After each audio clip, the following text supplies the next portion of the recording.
Hey garden family, welcome back to my channel. ಇವತ್ತು second day of tour terrace gardening ಮಾಡೋಣ. So ಇವತ್ತು ಬಂದು ಸ್ವಲ್ಪ ಹಾರ್ವೆಸ್ಟಿಂಗ್ ಇರುತ್ತೆ, ಮತ್ತೆ ನೆಕ್ಸ್ಟ್ ಯಾವ್ಯಾವ ಪ್ಲಾಂಟ್ಸ್ ಇದೆ, ವೆಜಿಟೇಬಲ್ ಪ್ಲಾಂಟ್ಸ್ ಮತ್ತು ಫ್ರೂಟ್ ಪ್ಲಾಂಟ್ಸ್ ಅಂತ ಇವತ್ತಿನ ಇಂಟ್ರೊಡಕ್ಷನಲ್ಲಿ ಇರುತ್ತೆ. ಫಸ್ಟ್ ಥಿಂಗ್ ಬಂದು ಡ್ರ್ಯಾಗನ್ ಫ್ರೂಟ್. ಇದು ಲಾಸ್ಟ್ ಟೈಮ್ ಒಂದು ಆಲ್ರೆಡಿ ಹಾರ್ವೆಸ್ಟ್ ಆಗಿದೆ. ಇದ್ರದ್ದು ಅಡ್ವಾಂಟೇಜ್ ಏನಂತಂದರೆ, ಒಂದು ಸರಿ ನೀವು ಪ್ಲ್ಯಾಂಟ್ ಮಾಡಿದರೆ ಇದು 2 years old plant. Last time 3 blossoms ಇತ್ತು, ನಮಗೆ 3 ಚಿಕ್ಕ ಹಣ್ಣು ಸಿಕ್ಕಿತ್ತು. ಈ ಸರಿ ಒಂದೇ ಒಂದು ಬಿಟ್ಟಿದೆ. ಸೊ ನೀವು ನೋಡ್ಬೋದು, ಇದು ಸೈಜು ತುಂಬ ಸೈಜ್ ಬರೋ ಚಾನ್ಸಸ್ ಇದೆ ಈ ಸರಿ. So happy. ಇದು ಒಂದು ರೆಡ್ ಡ್ರ್ಯಾಗನ್ ಫ್ರೂಟು. ಅದನ್ನು ನಾನು ಇನ್ನೊಂದು ವೀಡಿಯೋದಲ್ಲಿ ಪ್ಲೇ ಮಾಡ್ತಾ ಇದ್ದೀನಿ, ಅದನ್ನ ನೋಡಿ. ಲಾಸ್ಟ್ ಟೈಮ್ ಹಾರ್ವೆಸ್ಟ್ ಮಾಡಿದ್ದು, ಇದು ಸೆಕೆಂಡ್ ಹಾರ್ವೆಸ್ಟಿಗೆ ಬಂದಿದೆ. ನೆಕ್ಸ್ಟ್ ಬಂದು ಸ್ಪಿನಚ್, ಪಾಲಕ್ಕು. ಎವ್ರಿ ಟೈಮ್ ನಾನು ಇದನ್ನು ಹಾರ್ವೆಸ್ಟ್ ಮಾಡಿದಾಗ ಆಲ್ಮೋಸ್ಟ್ ಲೈಕ್ ವೀಕ್ಲಿ 2 ಸರಿ ಅಂತೂ ನಾನು ಹಾರ್ವೆಸ್ಟ್ ಮಾಡ್ತೀನಿ. ಇದನ್ನು ನಾನು ಏನು ಮಾಡ್ತೀನಿ ಅಂತಂದರೆ, ಕಂಪ್ಲೀಟಾಗಿ ಪ್ಲ್ಯಾಂಟನ್ನು ಕೀಳೋದಿಲ್ಲ, ರಾದರ್ ಏನು ನಮಗೆ ಬಲ್ತಿರುತ್ತೆ ಸೊಪ್ಪು ಅದನ್ನು ಹಾರ್ವೆಸ್ಟ್ ಮಾಡೋಣ. ತುಂಬ ಬ್ಯೂಟಿಫುಲ್ಲಾಗಿರುತ್ತೆ ಮತ್ತು ತುಂಬ ಪ್ರೌಡ್ ಅನಿಸುತ್ತೆ ಫ್ರೆಂಡ್ಸ್. ಯಾಕೆ ಅಂತಂದರೆ, ನಾವು ಹಾರ್ವೆಸ್ಟ್ ಮಾಡಬೇಕಾದ್ರೆ ಇದಕ್ಕೆ ನಾನು ಕಂಪ್ಲೀಟ್ ಆರ್ಗ್ಯಾನಿಕ್ ಮೆಥಡಲ್ಲಿ ಬೆಳೆದಿರ್ತೀನಿ. ಮತ್ತು ಏನಂತಂದರೆ, ನೀವು ನೋಡ್ಬೋದು, ಚಿಕ್ಕ ಪುಟ್ಟ ಹೋಲ್ಸು, ಇನ್ಸೆಕ್ಟ್ಸು ಇದನ್ನು ತಿನ್ನೋದು ವೆರಿ ಕಾಮನ್. ನಾವು ಅಕ್ಸೆಪ್ಟ್ ಮಾಡಿಕೊಂಡು ಮುಂದೆ ಹೋಗ್ತಾ ಇರಬೇಕು ಟೆರೆಸ್ ಗಾರ್ಡನಲ್ಲಿ. ಸೊ ಇದೇನು ಎಫೆಕ್ಟ್ ಆಗೋದಿಲ್ಲ, ಆರ್ಗ್ಯಾನಿಕ್ ಇರೋದ್ರಿಂದ ಏನು ತೊಂದರೆ ಇಲ್ಲ. ಸೊ ನೋಡಿ, ಈ ಥರ ನಾನು ಕಂಪ್ಲೀಟಾಗಿ ಗಿಡನ ಯಾವುದೇ ಕಾರಣಕ್ಕೂ ನಾನು ಕೀಳೋದಿಲ್ಲ. ನೀವು ಇಲ್ಲಿ ನೋಡಿದರೆ ಇದು ಹಳೆ ಬೇರು. ಇವತ್ತು 3rd ಹಾರ್ವೆಸ್ಟ್ ನಡೀತಾ ಇದೆ. ಸೊ ಈ ಒಂದು ಪಾಲಕ್ ಕಲೆಕ್ಷನ್ ಬಂದು ಇವತ್ತು ಈ ಥರ ಕಲೆಕ್ಟ್ ಮಾಡೋಣ.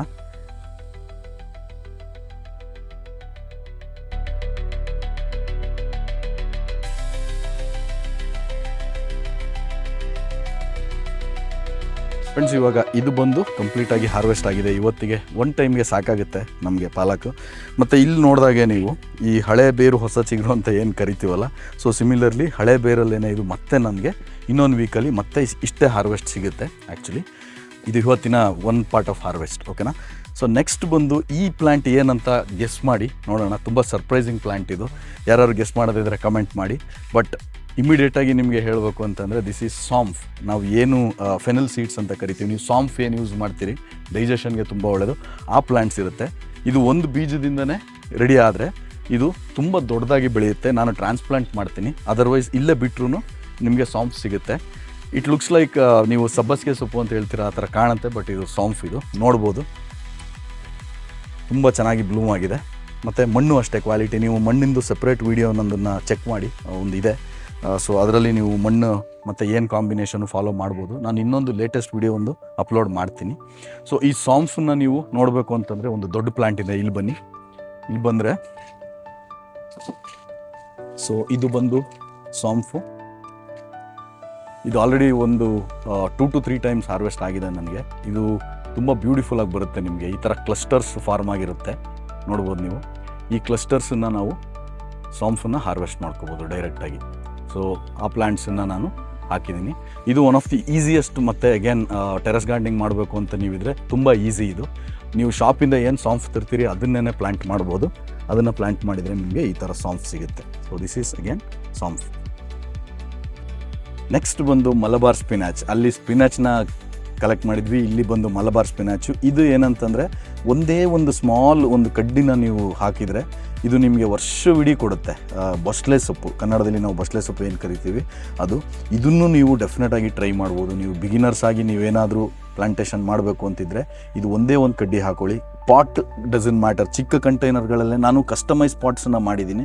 ಇದಕ್ಕೆ ಒಂದು ಸಪ್ರೇಟ್ ವೀಡಿಯೋ ಮಾಡ್ತೀನಿ, ನಾನು ಯಾವ ಸೈಜ್ ಯೂಸ್ ಮಾಡ್ತಾಯಿದ್ದೀನಿ. ಯಾಕೆಂದರೆ ನನ್ನ ಬ್ರದರ್ ಒಂದು ಕಂಪನಿಯಲ್ಲಿ ಓಪನ್ ಮಾಡಿದಾಗ ಇದು ಕಸ್ಟಮೈಸ್ಡ್ ನಾನು ತರಿಸ್ಕೊಂಡಿದ್ದೆ. ಇದನ್ನು ನಮ್ಮ ಕಾಂಪೋಸ್ಟಿಂಗ್ ಯೂಸೇಜ್ ಜೊತೆಗೆ ನಾವು ಪ್ಲ್ಯಾಂಟ್ ಮಾಡೋದಕ್ಕೂ ಯೂಸ್ ಮಾಡ್ತೀವಿ. ಇದೊಂದು ಪ್ಲ್ಯಾಂಟ್. ನೆಕ್ಸ್ಟ್ ಬಂದು ಇದು ನನ್ನ ಫೇವ್ರೇಟ್ ಅಗೇನ್. ಇದು ವೀಳ್ಯದೆಲೆದು.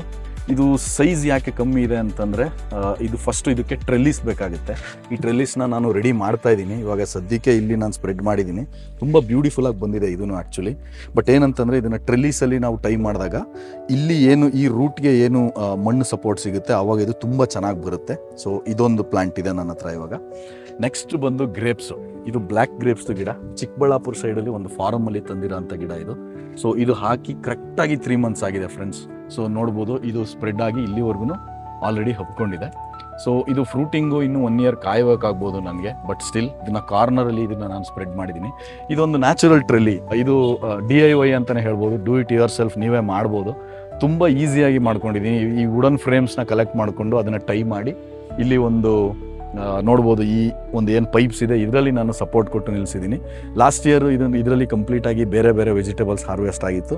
ಸೊ ಈ ಸರಿನೂ ಇದು ಆ್ಯಕ್ಚುಲಿ ರೆಡಿ ಮಾಡಿದ್ದೀನಿ. ಬಟ್ ಏನಂತಂದರೆ ಸಸ್ತಾ ಜುಗಾಡ್ ಅಂತ ಹೇಳ್ತಾರಲ್ಲ ಹಾಗೆ, ಸೊ ತುಂಬ ಕಮ್ಮಿ ಇದು ಎಕ್ಸ್ಪೆನ್ಸಲ್ಲಿ ಇದನ್ನು ರೆಡಿ ಮಾಡಿದ್ದೀನಿ. ನೆಕ್ಸ್ಟ್ ಬನ್ನಿ, ತುಂಬ ಎಕ್ಸೈಟಿಂಗ್ ಆಗಿರೋ ಅಂತ ತೋರಿಸ್ತೀನಿ ನಾನು. ಸೊ ಇಲ್ಲಿ ಬಂದು ಇದು ನಿಮಗೆ ಹೀರೆಕಾಯಿ ಏನು ಹೇಳ್ತೀವಿ, ರಿಡ್ಜ್ ಗಾರ್ಡ್, ಇದನ್ನು ಮೇಲೆ ಸ್ಪ್ರೆಡ್ ಮಾಡಿದ್ದೀನಿ. ಸೊ ಆಲ್ರೆಡಿ ಇದು ಒಂದು ಕಾಯಿ ಬಿಟ್ಟಿದೆ ಇಲ್ಲಿ. ಸೊ ಇದು ಕಾಯಿ ಬಿಟ್ಟಿದೆ, ಮತ್ತು ಇನ್ನೊಂದು ಚಿಕ್ಕದೊಂದು ಕಾಯಿ ಬಿಟ್ಟಿದೆ. ಇದರಲ್ಲಿ ಏನಂತಂದರೆ ನೀವು ಟೆರೆಸಲ್ಲಿ ಮಾಡಬೇಕಾದ್ರೆ ದಿಸ್ ಮೋಸ್ಟ್ ಇಂಪಾರ್ಟೆಂಟ್ ಥಿಂಗ್ ಏನಂತಂದರೆ ಇದಕ್ಕೆ ಪಾಲಿನೇಷನ್ ಮಾಡ್ತೀವಿ. ಇಲ್ಲಿ ಫ್ಲವರ್ಸ್ ಬಿಟ್ಟಿರುತ್ತೆ, ಮೇಲ್ ಮತ್ತು ಫೀಮೇಲ್ ಫ್ಲವರು. ಈ ಒಂದು ಮೇಲ್ ಫ್ಲವರ್ನ ಈ ಫೀಮೇಲ್ ಫ್ಲವರ್ ಏನು ಕಾಯಿ ಇರುತ್ತೆ ಅದನ್ನು ನೋಡಿಕೊಂಡು ನಾವು ಇದನ್ನು ಪಾಲಿನೇಟ್ ಮಾಡಬೇಕಾಗುತ್ತೆ. ಸೊ ಇವಾಗ ಇದು ಹೊಸ ಪ್ಲ್ಯಾಂಟು, ಆ್ಯಕ್ಚುಲಿ ಇದಕ್ಕೂ ಸ್ವಲ್ಪ ಟೈಮ್ ಬೇಕಾಗುತ್ತೆ, ಇನ್ನೂ ಸ್ಪ್ರೆಡ್ ಆದಮೇಲೆ ಚೆನ್ನಾಗಾಗುತ್ತೆ. ಸೊ ನೆಕ್ಸ್ಟ್ ಬಂದು ನಮ್ಮ ವೈಟ್ ಮೂಲಂಗಿ. ಈ ಒಂದು ಪ್ಲಾಟಲ್ಲಿ ನಾನು ಏನು ಪ್ಲ್ಯಾನ್ ಮಾಡಿದ್ದೀನಿ ಅಂತಂದರೆ, ನನಗೆ ಇದು ದೊಡ್ಡ ಗಿಡಗಳು, ಆ್ಯಕ್ಚುಲಿ ಇದು ತುಂಬ ದೊಡ್ಡದಾಗುತ್ತೆ. ಏನಂತಂದರೆ ನಿಮಗೆ ಶಾರ್ಟೇಜ್ ಆಗ್ಬೋದು, ಪ್ಲೇಸು ಏನು ಇದಕ್ಕೆ ಬೇಕಾಗಿರೋಂಥ ಮಿನರಲ್ಸ್ ಸಪ್ಲೈ ಮಾಡೋದಕ್ಕೆ ಶಾರ್ಟೇಜ್ ಆಗ್ಬೋದು. ಆದರೆ ಈ ಗಿಡಗಳ ಜೊತೆಗೆ ಇದು ಆಲ್ರೆಡಿ ರ್ಯಾಡಿಶ್ ಇದು ಹಾಕಿ 1.5 ತಿಂಗಳಾಗಿದೆ. ಈ ರ್ಯಾಡಿಶ್ ಆಲ್ರೆಡಿ ಬೆಳೆದ್ಬಿಟ್ಟಿದೆ, ಬಟ್ ಏನಂದರೆ ಸೈಜ್ ಬರೋದಿಲ್ಲ. ಸೊ ಸೈಜ್ ಬರಬೇಕು ಅಂದರೆ ಏನು ಮಾಡಬೇಕು ಅಂದರೆ ತಿನ್ನಿಂಗ್ ಮಾಡಬೇಕಾಗುತ್ತೆ ನಾವು. ಫಾರ್ ಎಕ್ಸಾಂಪಲ್ ಇವಾಗ ಇಲ್ಲಿ ಜಾಸ್ತಿ ಹತ್ತತ್ರ ಇದೆಯಲ್ಲ, ಇದು ಸೈಜ್ ಬರದೇ ಇರ್ಬೋದು. ಅದಕ್ಕೆ ಏನು ಮಾಡ್ತೀನಿ ಅಂತಂದರೆ ಸೈಜ್ ಬಂದಿರೋ ಅಂಥದ್ದನ್ನು ತಿನ್ ಮಾಡ್ಕೊಂಬಿಡೋದು. ನೋಡಿ ಇವಾಗ ಇದು ನಮಗೆ ಎಡಿಬಲ್ಲು ಇರುತ್ತೆ, ರೆಡಿ ಇರುತ್ತೆ ತಿನ್ನೋದಕ್ಕೆ. ಸೊ ಇಲ್ಲಿ ತಿನ್ ಮಾಡೋದು, ಇನ್ನೊಂದು ಸ್ವಲ್ಪ ದೊಡ್ಡದಾದ್ಮೇಲೆ ಇನ್ನೊಂದು 2-3 ರೆಡಿ ಆದಮೇಲೆ ತಿನ್ ಮಾಡ್ತೀನಿ. ಸೊ ಇದು ಒಂದು ಐಡಿಯಾಲಜಿ. ಆಮೇಲೆ ನಂದು ಇನ್ನೊಂದು ಏನಂತಂದರೆ ಟೆರೆಸ್ ಗಾರ್ಡನಲ್ಲಿ ಮೋಸ್ಟ್ ಅಡ್ವಾಂಟೇಜು, ನಿಮಗೆ ಕೆಲವೊಬ್ಬರು ಸೊಪ್ಪು ಈ ರ್ಯಾಡಿಶ್ದು ಏನು ಲೀವ್ಸ್ ಬರುತ್ತೆ ಯೂಸ್ ಮಾಡ್ತೀರಿ ಅಂತ ಕೇಳಿದ್ದೀನಿ. ಬಟ್ ನಾನೇನು ಮಾಡ್ತೀನಿ ಅಂತಂದರೆ, ನಾನು ಯೂಶ್ವಲಿ ಇದನ್ನು ಪ್ಲಕ್ ಮಾಡಿದ್ಮೇಲೆ, ಯಾವುದೇ ವೆಜಿಟೇಬಲ್ ಆಗಿರ್ಬೋದು, ಪ್ಲಕ್ ಮಾಡಿದ್ಮೇಲೆ ಇದನ್ನು ಇಲ್ಲೇ ಗೊಬ್ಬರ ಮಾಡಿಬಿಡ್ತೀನಿ. ಸೊ ವಿತಿನ್ 1 ವೀಕ್ ಒಳಗಡೆ ಇದು ಸೂಪರಾಗಿ ಗೊಬ್ಬರ ಆಗುತ್ತೆ. ನೀವು ಡೈರೆಕ್ಟಾಗಿ ಅಪ್ಲೈ ಮಾಡ್ಬೋದು. ಈಗ ಫಾರ್ ಎಕ್ಸಾಂಪಲ್ ಇದನ್ನು ತೆಗೆದು ನಾನು ಈ ಒಂದು ಗ್ರೇಪ್ಸ್ಗೆ ಹಾಕಿದರೆ ನೆಕ್ಸ್ಟ್ ವೀಕ್ ಅಷ್ಟರೊಳಗಡೆ ಈ ಥರ ಒಣಗಿಬಿಟ್ಟು ಅದು ಗೊಬ್ಬರ ಆಗಿರುತ್ತೆ. ಸೊ ಆಟೋಮೆಟಿಕ್ಕಾಗಿ ನೀವು ಗೊಬ್ಬರ ಕೊಟ್ಟಂಗೆ ಆಗುತ್ತೆ. ಸೊ ಇದ್ರ ಜೊತೆಗೆ ಇದು ಇನ್ನೊಂದು ಸ್ವಲ್ಪ ಡೆನ್ಸಿಟಿ ಜಾಸ್ತಿ ಇದೆ. ಇದು ಬಂದು ರೆಡ್ ಮೂಲಂಗಿ, ಓಕೆನಾ. ಇದು ಪ್ಲ್ಯಾಂಟ್ ಮಾಡಿ 3 ಮಂತ್ಸ್ ಆಗಿದೆ. ಸೊ ನೀವು ನೋಡ್ಬೋದು ರೆಡ್ ಮೂಲಂಗಿ ತುಂಬ ಬ್ಯೂಟಿಫುಲ್ ಆಗಿರುತ್ತೆ, ಬೇಗ ಕ್ವಿಕ್ಕಾಗಿ ಬರುತ್ತೆ. ಸೊ ಇದನ್ನು ನಾನು ನಿಮಗೆ how to grow red radish ಅಂತೇಳಿ ಒಂದು ಎಪಿಸೋಡ್ ಮಾಡ್ತೀನಿ. ಸೊ ಇವತ್ತು ಗಾರ್ಡನ್ ಟೂರಲ್ಲಿ ಇದನ್ನ ಹಾರ್ವೆಸ್ಟ್ ಮಾಡೋಣ. ನೋಡ್ಬೋದು ನೀವು such a beautiful red radish. ಇದು ವೈಟ್ ರ್ಯಾಡಿಶು, ಇದು ರೆಡ್ ರ್ಯಾಡಿಶು. ಸೊ ಇದೂ ಅಷ್ಟೇ, ಇವತ್ತು ನಾನು ಏನು ಮಾಡ್ತಾಯಿದ್ದೀನಿ ಅಂದರೆ ತಿನ್ನಿಂಗ್ ಮಾಡ್ತಾಯಿದ್ದೀನಿ. ದಪ್ಪ ಆಗಿರೋ ಅಂಥದ್ದನ್ನು ತಿನ್ನಿಂಗ್ ಮಾಡಿಕೊಂಡ್ರೆ ನಮಗೆ ಅದು ಸ್ಪೇಸ್ ಸಿಗುತ್ತೆ. ಸೊ ಇನ್ನೊಂದು ತೊಗೊಳ್ಳೋಣ, ಸ್ವಲ್ಪ ಚಿಕ್ಕದಿದೆ ಇದು ರೆಡ್ ರ್ಯಾಡಿಶು. ಸೊ ಇನ್ನೊಂದು ಸ್ವಲ್ಪ ದಪ್ಪ ಇರೋದನ್ನು ತೊಗೊಳ್ಳೋಣ. ಇದರಲ್ಲಿ ಈ ರೆಡ್ ರ್ಯಾಡಿಶಲ್ಲಿ ಏನು ಅಡ್ವಾಂಟೇಜ್ ಅಂತಂದರೆ, ಇದು ತುಂಬ ಬೇಗ ಬರುತ್ತೆ ಒಂದು, ಅದ್ರ ಜೊತೆಗೆ ತುಂಬ ಚಿಕ್ಕದಾಗಿ ಬರುತ್ತೆ. ಇದು ವೈಟ್ ರ್ಯಾಡಿಶು ಜಾಸ್ತಿ ಮಣ್ಣು ಸಿಕ್ಕಿದ್ರೆ ತುಂಬ ದಪ್ಪ ಆಗುತ್ತೆ. ಈ ರೆಡ್ ರ್ಯಾಡಿಶು ಈ ಥರ ಸಿಂಪಲಾಗಿ ಕ್ಯೂಟಾಗಿ ಇಷ್ಟು ಬರುತ್ತೆ. ಸೊ ಇದೂ ಅಷ್ಟೇ, ತಿನ್ನಿಂಗ್ ಇನ್ನೊಂದು ಮಾಡಿದರೆ ನಮಗೆ 1 ಡೇಗೆ 1 ಫ್ಯಾಮಿಲಿ ಸರ್ವ್ ಆಗೋಷ್ಟು ನೀವು ಹಾರ್ವೆಸ್ಟ್ ಮಾಡ್ಕೋಬೋದು. ಸೊ ಇದನ್ನು ಏನು ಮಾಡ್ತೀನಿ ಅಂತಂದರೆ, ಸೊ ಎಲ್ಲನೂ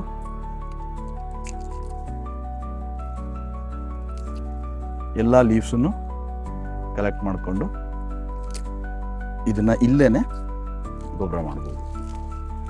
ಸೊ ಇದನ್ನು ಇಲ್ಲೇ ಈಸಿಯಾಗಿ ಗೊಬ್ಬರ ನೀವು ಏನೂ ಹಾಕಬೇಕಾಗಿಲ್ಲ, ಯಾವ ಡಿಕಂಪೋಸರು ಹಾಕಬೇಕಾಗಿಲ್ಲ, ಯಾವ ಬಯೋಡಿಗ್ರೇಡಬಲ್ ಏಜೆಂಟ್ಸ್ನು ನೀವು ಯೂಸ್ ಮಾಡಬೇಕಾಗಿಲ್ಲ. ಡೈರೆಕ್ಟಾಗಿ ನೀವು ನಿಮ್ಮ ರಿಕ್ವೈರ್ಡ್ ಇರೋ ಪ್ಲ್ಯಾಂಟ್ಗೆ ಅಪ್ಲೈ ಮಾಡ್ಬೋದು. ನೋಡಿ ಇಷ್ಟೇ ಸಿಂಪಲ್ ಇದು. ಓಕೆ, ಸೊ ಈ ಥರ ಸ್ಪ್ರೆಡ್ ಮಾಡ್ಬೋದು. ಇಮ್ಮಿಡಿಯೇಟಾಗಿ ನೀವು ಇಲ್ಲೇ ತಕ್ಷಣ ನೋಡೋದಾದರೆ ಇದು ಸಿಂಗಲ್ಲಾಗಿ ಒಂದೇ ಸಿಂಗಲ್ ಪ್ಲ್ಯಾಂಟ್ ಬೆಳೆದಿದ್ದೀನಿ ನಾನು. ಇದು ಒಂದು ನಿಮ್ಮ ಗ್ರೀನ್ ಚಿಲ್ಲೀಸು. ಇದನ್ನು ನಮಗೆ ಬೇಕಾದಾಗ ರೆಗ್ಯುಲರ್ ಆಗಿ, ಈಗ ಮನೆಯಲ್ಲಿ ರೆಗ್ಯುಲರ್ ಯೂಸೇಜ್ ಬೇಕು ಅಂತಂದರೆ ಇದೆಲ್ಲ ತುಂಬ ಈಸಿ ಬೆಳೆಯೋದಕ್ಕೆ, ನೀವು ಬೆಳೆದಿರ್ತೀರ ಸಾಧಾರಣ. ಬಟ್ ಇದು ಒಂದು ರೆಗ್ಯುಲರ್ ಹಾರ್ವೆಸ್ಟು. ನಮಗೆ ಒಂದು ಪ್ಲ್ಯಾಂಟು ಇದು ಒಂದು 6 ಮಂತ್ಸ್ವರೆಗೂ ನೀವು ಮೇಂಟೈನ್ ಮಾಡ್ಕೋಬೋದು. ಪ್ರೂನಿಂಗ್ ಬೇಕಾಗುತ್ತೆ. ಪ್ರೂನಿಂಗ್ ಮಾಡ್ತಿದ್ದಂಗೆ ಇಲ್ಲಿ ಹೊಸ ಬ್ರಾಂಚಸ್ಸಲ್ಲಿ ಹೊಸ ಬ್ಲೂಮಿಂಗ್ ಆಗುತ್ತೆ, ಓಕೆನಾ. ಸೊ ಇದೊಂದು ನೀವು ಬೆಳಿಬೋದು. ಸೊ ಇವತ್ತಿನ ಟೂರಲ್ಲಿ last and one of the ultimate plant ಅಂತಲೇ ಹೇಳ್ಬೋದು, ಮೈ ಫೇವ್ರೆಟ್ ಝುಕಿನಿ. ನಾನು ಎವ್ರಿ ಇಯರ್ ಪ್ಲ್ಯಾಂಟ್ಸಲ್ಲಿ ನಾನು ನನ್ನ ಟೆರೆಸಲ್ಲಿ ಝುಕಿನಿನ ನಾನು ಮ್ಯಾಂಡೇಟ್ರಿಯಾಗಿ ಬೆಳೆತೀನಿ. ಇದು ಎಕ್ಸಾಕ್ಟಾಗಿ 2 ಮಂತ್ಸ್ ಓಲ್ಡ್ ಪ್ಲ್ಯಾಂಟು. ಇದನ್ನು ಒಂದೇ ಒಂದು ಸೀಡನ್ನು ನೀವು ಪ್ಲ್ಯಾಂಟ್ ಮಾಡಿದರೆ ಸೊ ಇದು 2 months ಒಳಗಡೆ ಸ್ಟಾರ್ಟ್ ಆಗುತ್ತೆ. You can see baby zucchini start ಆಗಿದೆ ಆಲ್ರೆಡಿ. ಇದರಲ್ಲೂ ಮೇಲ್ ಫ್ಲವರು ಫೀಮೇಲ್ ಫ್ಲವರ್ ಬರುತ್ತೆ. ಸೊ ಫೀಮೇಲ್ ಫ್ಲವರ್ ಬಂದು ಕಾಯಿ ಇರುತ್ತೆ, ಮೇಲ್ ಫ್ಲವರ್ ಬಂದು ಈ ಥರ ಬರೀ ಫ್ಲವರ್ ಇರುತ್ತೆ. ಸೊ ಇದು ಇನ್ನೊಂದು ಏನು ಇದ್ರದ್ದು ಒಂದು ಅದ್ಭುತವಾದ ಕ್ಯಾರೆಕ್ಟರ್ ಅಂತಂದರೆ ಇದಕ್ಕೆ ಪಾಲಿನೇಷನ್ನು ಸೆಲ್ಫ್ ಪಾಲಿನೇಷನ್ ಆಗುತ್ತೆ. ನಾವು ಕೈಯಿಂದ ಪಾಲಿನೇಟ್ ಮಾಡಿ ಹ್ಯಾಂಡ್ ಪಾಲಿನೇಷನ್ ನೆಸೆಸಿಟಿ ಇರೋದಿಲ್ಲ. ಸೊ ಇದು ಒಂದು ಜುಕಿನಿ ಪ್ಲ್ಯಾಂಟ್ ಗೈಸ್. ಸೊ ನೀವು ಟ್ರೈ ಮಾಡಿ, ಡೆಫಿನೆಟಾಗಿ ಬೆಂಗಳೂರು ವೆದರ್ಗಂತೂ ತುಂಬ ಚೆನ್ನಾಗಿ ಬರುತ್ತೆ. ಇದು ನಾನು ನೋಟಿಸ್ ಮಾಡಿದ್ದೀನಿ. ನಂದು ಇದು 2nd or 3rd ಟೈಮ್ ನಾನು ಇದು ಜುಕಿನಿನ ಬೆಳೀತಾ ಇರೋದು. ಇದು ಒಂದು ನೀವು ಮನೇಲಿ ಬೆಳ್ಕೋಬೋದು. ಸೊ ನೋಡಿದ್ರಲ್ಲ ಫ್ರೆಂಡ್ಸ್, ಈ ಥರ ನೀವು step by step terrace farming ಮಾಡ್ಬೋದು. ಇದು ನನ್ನ ಪಾರ್ಟ್ 2 ಆಗಿರುತ್ತೆ. ಇನ್ನು ನೆಕ್ಸ್ಟ್ ಪಾರ್ಟಲ್ಲಿ ನಾನು ಇನ್ನೂ ಕೆಲವೊಂದು ಸರ್ಪ್ರೈಸಿಂಗ್ ನಿಮಗೆ ಎಲಿಮೆಂಟ್ಸ್ ಹೇಳ್ತೀನಿ. ಸೊ ಸ್ಟಾರ್ಟ್ ಮಾಡಿ, ಟೆರೆಸ್ ಗಾರ್ಡನ್ನ ಸ್ಟಾರ್ಟ್ ಮಾಡೋಕ್ಕೆ ತುಂಬ ಜಾಸ್ತಿ ಯೋಚನೆಗಳು ಮಾಡಬೇಕಾಗಿಲ್ಲ. ಸ್ವಲ್ಪ ಮಣ್ಣು, ಸ್ವಲ್ಪ ಗೊಬ್ಬರ ಮಿಕ್ಸ್ ಮಾಡಿ ಆ ಮಿಕ್ಸ್ಚರ್ನ ಇನ್ನೊಂದು ವೀಡಿಯೋದಲ್ಲಿ ನಾನು ಅಪ್ಲೋಡ್ ಮಾಡಿರ್ತೀನಿ. ಸೊ ಅದನ್ನು ನೋಡ್ಕೊಳ್ಳಿ, ಫಾಲೋ ಮಾಡಿ. ನಿಮ್ಗೆ ಏನಾದ್ರು ಟಿಪ್ಸ್ ಬೇಕು ಅಂತಂದರೆ ಕಮೆಂಟ್ ಮಾಡಿ, ನಾನು ರಿಪ್ಲೈ ಮಾಡ್ತೀನಿ. ಸಿಗೋಣ ನೆಕ್ಸ್ಟ್ ವೀಡಿಯೋದಲ್ಲಿ. Before that please don't forget to subscribe ಮಾಡ್ಕೊಳ್ಳಿ. ಏನಾದರೂ ಗೈಡೆನ್ಸ್ ಬೇಕು ಅಂತಂದರೆ ನಾನು ಹೆಲ್ಪ್ ಮಾಡೋಕ್ಕೆ ನನಗೂ ಒಂದು ಇನ್ಸ್ಪಿರೇಷನ್ ಸಿಗುತ್ತೆ. ಮತ್ತು ಹೊಸ ಪ್ಲ್ಯಾಂಟ್ಸನ್ನು ನಾನು ಪ್ಲ್ಯಾನ್ ಮಾಡ್ತಾಯಿದ್ದೀನಿ. ಇದಕ್ಕೆ ಹೊಸ ಪ್ಲ್ಯಾಂಟ್ಸ್ನ ಎಡಿಷನನ್ನು ನಾನು ವೀಡಿಯೋದಲ್ಲಿ ಹಾಕ್ತೀನಿ. ಸಿಗೋಣ ನೆಕ್ಸ್ಟ್ ವೀಡಿಯೋದಲ್ಲಿ. ಲೈಕ್ ಮಾಡಿ, ಶೇರ್ ಮಾಡಿ, ಸಬ್ಸ್ಕ್ರೈಬ್ ಮಾಡ್ಕೊಳ್ಳಿ. Thank you so much.